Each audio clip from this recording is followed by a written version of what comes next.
Hello everyone, welcome to your own classes that is Anusha's classes। पिछले video में हमने देखा कि हम चैप्टर 6 देख रहे हैं जिसमें हमें पढ़ना है your major landforms of the earth. ठीक है, तो उसमें हमने ये भी जाना कि कौन कौन से टॉपिक्स हमें पढ़ने हैं उस चैप्टर के अंदर। तो पहला एक टॉपिक जो हम पढ़ते हैं that is forces on earth. ठीक है, इस पे कंफ्यूज नहीं होना है। ये नहीं है कि कुछ बहुत ही टफ सा है, इट्स वेरी इजी।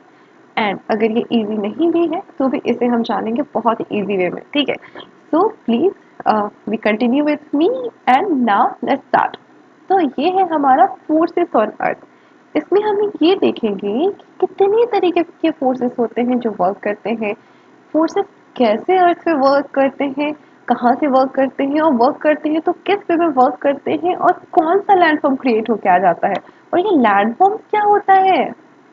सो आप जिस स्लाइड पे देख सकते हो तो पहला चीज है दैट फोर्सेस ऑन अर्थ। ठीक है, उसके बाद आपको दिखेगा दैट फोर्सेस और कितने तरीके के फोर्सेस होते हैं। तो पहला एक एक्सोजेनिक एंड दूसरा ये एंडोजेनिक। अब नाउ ये दोनों चीजें हैं क्या, तो let's learn one by one. Now देखो, यहाँ पे है कि ये दो तरीके के जो फोर्सेस होते हैं यही है आपके लैंड फॉर्म्स की क्रिएशन में हेल्प करने में। ठीक है, लैंड फॉर्म्स जो बनते हैं उसको उसके फॉर्मेशन में जो कंट्रीब्यूट करते हैं जो दो forces, the the one first is your endogenic, that is something that is going from internal, जो हमारे अंदर से आता है। एंड दूसरा एक्सोजेनिक, जो बाहर से आता है। इसको अगर बहुत ही आम भाषा में समझे तो एट टाइम्स आपको क्या होता है, आपको मैगी खाने का मन करता है, तो वो मन करता है ना, वो अंदर से आता है, कोई आपको एक्सटर्नली फोर्स नहीं करता कि नहीं आप मैगी खाओ ही। वो अंदर से आती है ना, वो that is the internal feeling, वो इंटरनल क्रेविंग्स आती है। क्या आपको कोई बहुत ही हेल्दी चीज है सैलेड वगैरह के लिए इंटरनल क्रेविंग्स आती है? नहीं आती है, that is the external force जो फोर्स किया जाता है। तो something which is coming from outside, that is the external one.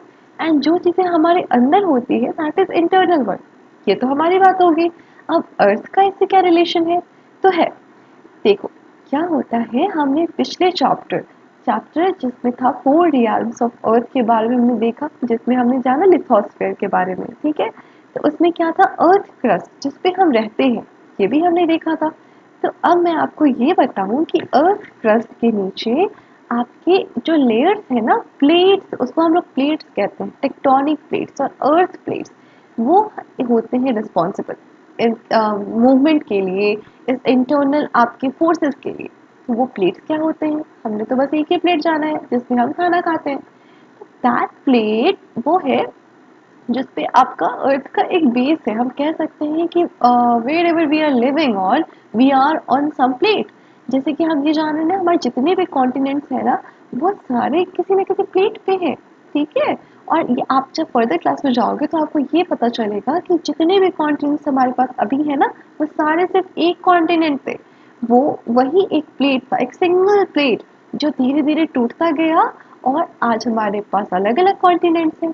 तो ये तो हो गई फर्दर क्लासेस की बातें। अब हमें आपके लेवल पे जो जानना है, बस इतना जान लो आप कि अर्थ क्रस्ट जहाँ पे आप रहते हैं उसके नीचे अर्थ के प्लेट्स हैं। ठीक है, जो हमेशा ना एक मूवमेंट के फॉर्म में होते हैं। और मूवमेंट के फॉर्म में क्यों होते हैं, वो इसलिए होते हैं क्योंकि अर्थ के नीचे आप सब जानते हो, बहुत तेज हो आप लोग, कि बहुत गर्मी होती है, एक्सट्रीम हीट होता है ना, एक्सट्रीम हीट।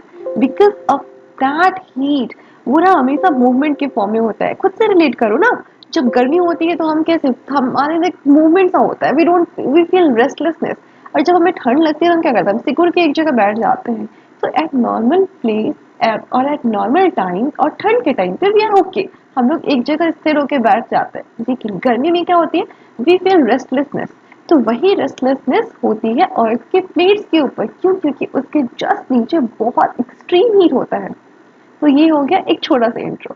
अब चलिए जानते हैं कि ये एंडोजेनिक फोर्सेस करते क्या है। तो ये देखो, एंडोजेनिक फोर्सेस क्या करेंगे, अर्थ के जो प्लेट्स है उसके नीचे, वो या तो अर्थ क्रस्ट को ऊपर उठा सकते हैं, या तो जो अर्थ क्रस्ट है उसको नीचे लेके आ सकते हैं। यही कर सकते हैं ना, तो बस ये यही करते हैं। एंड एक्सटर्नल वाले क्या करते हैं, एक्सटर्नल वाले क्या करते हैं, सपोज कि क्या है ना, कि देखो जैसे कि ये एक लैंडफॉर्म जैसा बना हुआ है। डोंट टेक इट एज आपको नहीं पता है कि कौन सा लैंडफॉर्म है, ठीक है, एक लैंडफॉर्म जैसा बना हुआ है। यहाँ पे है हमारा सन, ठीक है, और यहाँ पे खूब सारा बादल, खूब सारा काला काला बादल। अब क्या हो रहा है, सन का यहाँ पे डायरेक्ट सनलाइट पड़ रहा है, बहुत ज्यादा डायरेक्ट, बहुत एक्सट्रीम हीट, एकदम इक्वेटर के ऊपर वाला एक्सट्रीम हीट। इक्वेटर के ऊपर कह लो या टेम्परेट रीजन में, कहीं पे भी बहुत एक्सट्रीम हीट पड़ रहा है। और फिर उसके बाद क्या हो रहा है, वहां पे बहुत तेज बारिश भी आ रही है, बहुत तेज बारिश आ रही है। आपने सुना होगा कहीं कि इतनी तेज बारिश आती है जैसे बादल फटने वाला चीज, या ऐसे आपने बहुत सारे नेचुरल डिजास्टर के बारे में सुना होगा। तो कैसे होता है, अब बहुत तेज बारिश आई तो ये पॉसिबल है ना कि ये एरिया सपोज थोड़ा ब्रेक डाउन हो सकता है, थोड़ा कमजोर हो सकता है।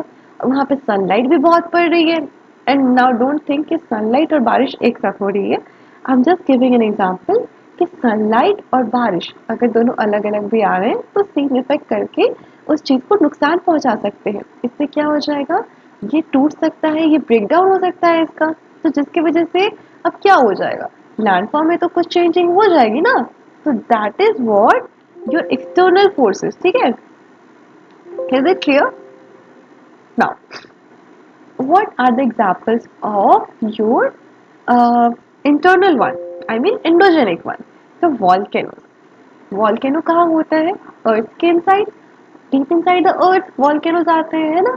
And now what do you mean by erosion, that is in your external exogenic one. Erosion क्या होता है, जैसे मैंने भी बताया ना कि अगर इस पे पानी आ रही, बारिश आ रही, जैसे सड़ना, कुछ चीजें सड़ जाती है या टूट जाती है, तो that is your erosion. Is it clear? And what is deposition, deposition मतलब जमा होना। कुछ चीजें एक जगह से उठकर अगर दूसरी जगह जमा हो रही है, या फिर विद टाइम बिंग धीरे धीरे करके कहीं पे कुछ चीज, जस्ट लाइक ये पिगी बैंक। पिगी बैंक में क्या होता है, आप अपने कॉइन्स डालते रहते हो, फिर उसमें डिपॉजिट होता है ना, तो दैट इज डिपोजिशन, ठीक है। Is it clear? Now let's go to the next slide and clear it for. अच्छा मुझे ये बताओ, ये आपको कैसा लग रहा है, आपको क्या लग रहा है, क्या है? पहला चीज वाटर है, वेरी नाइस। ये थोड़ा स्टोन जैसा एरिया लग रहा है, very nice. Now what is it, ये क्लाउड है या क्या है? आई फील लाइक ये ऐश है, धुआं।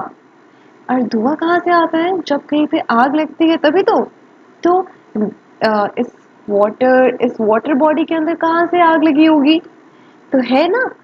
हमने देखा था ना पिछले चैप्टर 4 रियल्स ऑफ अर्थ, जब हमने उसमें पढ़ा था कि हाइड्रोस्फीयर में एक ओशन के बारे में, कौन सा था ओशियन, पैसिफिक ओशन, जिसमें हमने देखा था कि there is a ring of fire. And वो रिंग ऑफ फायर क्यों है, वॉल्केनोज की वजह से। तो अब कुछ याद आया, can we say that this is your volcano and this volcano is responsible for this? Yes. So this is how, look, यहाँ से ये एक आपका नॉट छोटा सा, ये एक आपका होल है जिसके थ्रू ये मैग्मा बाहर आया होगा, लावा लावा बन के। अब ये लावा यहाँ पे कूल डाउन हुआ, जिसकी वजह से ये आपका एक स्ट्रक्चर बन गया। Is it clear? With the time भी हो सकता है कि ये ऐसे ऐसे कवर हो के एक ऐसा माउंटेन सा बना दे, है ना। ये क्लियर हो सकता है, ये हो सकता है क्लियर है। अब आते हैं दूसरे स्लाइड पे। अब दूसरा स्लाइड क्या कहता है, दूसरा स्लाइड कहता है हमारा ये कि देखो ये क्या लग रहा है, ये मुझे ना थोड़ा सा माउंटेन नहीं लग रहा है, ये मुझे क्या लग रहा है, राजस्थान का याद दिला रहा है। आपको भी like same to this who is also thinking of Rajasthan. Okay, तो ये राजस्थान है यानी, ये तो मुझे नहीं पता, ये तो आप सोचो, बट मुझे ना कुछ ये एक लैंडफॉर्म से क्रिएट होता हुआ दिख रहा है। तो आई थिंक, और मैं ये बताती हूँ कि आई फील लाइक यहाँ पे हो सकता है ना कि कुछ यहाँ पे सैंड ड्यून्स हो, सैंड, बहुत सारा सैंड जमा हो और बहुत तेज आंधी चली हो, जिसकी वजह से वो सैंड उठ के कहीं और चला गया हो, या फिर कहीं और वो बिखर गया हो और एक ये बड़ा सा होल जैसा बन गया हो। Is it possible? Yes, it is definitely possible. and this is how your internal sorry, this is how your external forces work. Is it clear? Now next come to the next slide. अब बताते हैं, अब बता देंगे, अब point पे आते हैं कि माउंटेन्स, प्लेन्स एंड प्लेट्यूज, इसमें क्या डिफरेंस हो जाता है। This is what on which our chapter is based on. हमें जब इन्हीं तीनों के बारे में जानना है तो सबसे पहले हम जानते हैं ना कि इन तीनों में डिफरेंस क्या है। ठीक है, ये तीनों लैंड फॉर्म्स हैं। डिफरेंस तो वैसे बहुत सारी चीजें में दिख रही है, बट कुछ मेजर डिफरेंस जानते हैं जो हमें समझ में क्लियर आ जाएगा। So first, is this clear that this looks like mountain? Mountain हम सबने बनाया होगा बचपन में, एक ड्राइंग छोटी सी माउंटेन का, बट प्लेट्यूज हमने शायद नहीं कभी बनाया होगा। And this is the plain, very plain, बहुत सिंपल सा रहता है, एकदम सीधा साधा प्लेन एरिया। ठीक है, so let's learn one by one what is mountain, plains and plateaus. ये है हमारा mountain first. Don't go on my drawing, it's kind of poor one. Okay, so this is your plateau and this is your plain. So what is mountain?